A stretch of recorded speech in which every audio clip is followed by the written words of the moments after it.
I'm going to be presenting a spoken word tonight that I wrote a few years ago, and you're actually my first audience that I'm doing it to, so bear with me, yeah. So growing up, my mother always told me my whakapapa traced back to a colony of albatross. Sitting watching the birds, she'd tell me stories about precious eggs delicately enduring the clumsiness of a webbed foot and prevailing winds. Glancing down, my arms would transform into wings, 3 joints locked and loaded, as if all that I needed was a strong gust of wind and I'd find myself defying gravity. Sitting in the presence of an albatross touches you with a feeling so profound it can only be described as spiritual.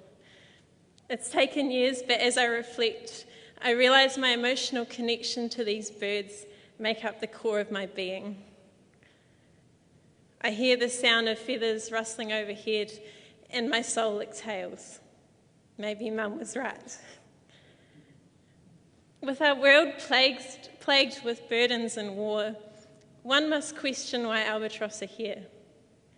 To bestow peace amongst those they soar over? To simply traverse the ocean and gorge on squid? Must we make them choose? Sometimes an albatross is just a bird. But as I watch them, I can't help but feel that they hold the answers to so many of the global issues that have turned me into an insomniac. And as night encloses around our boat, 24 years of imagination and interpretation merge into one. To a young albatross, the ocean is a tantalising promise of adventure. Fully grown, the sound of the waves crashing against the rocks gets louder, watery horizon line longer, drawing its itchy feet to the cliff. Stepping off, it takes its first flight, drawn like a moth to a lamp to the blue turmoil. No second thought, no sentiment. Traversing the turbulence, it stills, surrendering to the updraft. Control has no place in an albatross's vocabulary. Surrendering, freedom finds its place. For years, the albatross races the wind to the horizon, constantly going somewhere, only to end up nowhere. One must question its motives. Understand the great lengths it goes to avoid land in pursuit of isolation that is slowly fading as the human race swells. Poetry in motion, it tames the wild conditions of the south. Uninterrupted beauty in its purest form because no one is here to see. Bobbing on the surface, it picks up the dead and dying and gives them wings. What is it? Angelic. An ancient mariner's last hope amongst the rough seas. Generosity that is used up and shot down with a crossbow. Expendable innocence that is transformed into a feathered corpse. The perfect metaphor for the state of today's world. The perils of the albatross's journey have grown and evolved for hundreds of years. Occasionally, certain triggers pull it out of its trance.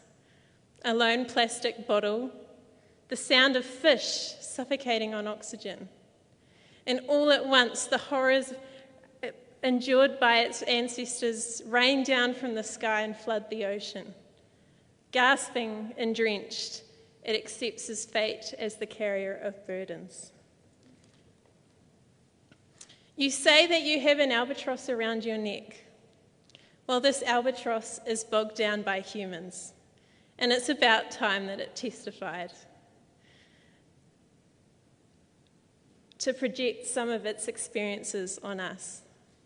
On our first day of school, we were holding the hand of our parents, and in the meantime, this albatross was flying the equivalent of 3 times around the equator in search of food. As it was caring for its ever-hungry chick, we were fed the fiction that the bounty of our oceans was limitless. It remembers what the ocean like before it was filled with bottle caps and toothbrushes, before boats with long lines laced its feeding grounds with hundreds and thousands of confusing hooks. Yet still, it chooses to forgive us and hope that tomorrow we advance compassion and forget our appetites.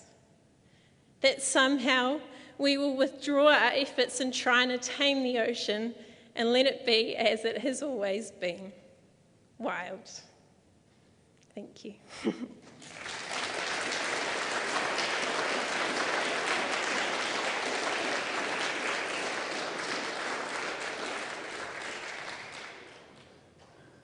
E heka mā. Kare ngā kupu. I'm speechless. Arguably, our website pales in comparison to what the journey you took us on there, Annie. So thank you. Thank you for that. Nevertheless, not everyone can be here tonight to be taken on a journey of memory and reminder of responsibilities that we have. So, in some way to try to achieve that, we have a website.